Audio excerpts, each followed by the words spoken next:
this is what makes up the majority of what a magnet is, and that, of course, is the inertia of counter space. The non-Cartesian or anti-Cartesian, we could say subspace or zero-point energy, it doesn't really matter. Of course, Mother Nature does not care what we call it. Let me put the magnet underneath the supercell here. Mother Nature doesn't care what we call it.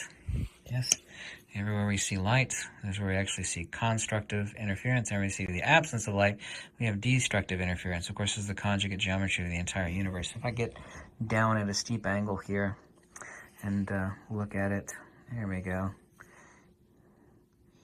You can actually see this holographic effect. We can look at a vortex that looks like a dip or a drain, where there is a complete absence of light at the center of this. It is like about a 1-inch neodymium. It's actually covered in plastic. It's not a very powerful one, but we see a complete and total absence of light. And that, of course, we could say human beings, due to science fiction movies, are used to seeing or thinking things in terms of subspace or zero-point energy.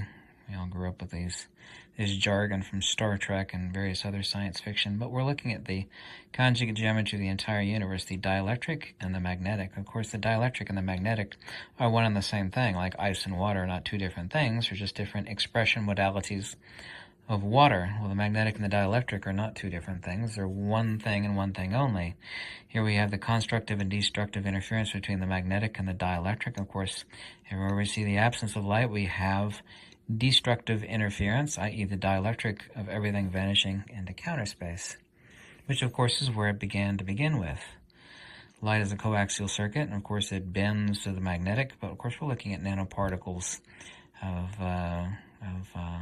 iron in a surfactant, and it's reacting to the light. I'm moving it so that it doesn't burn in an image, and I can show you a ring magnet in a second here.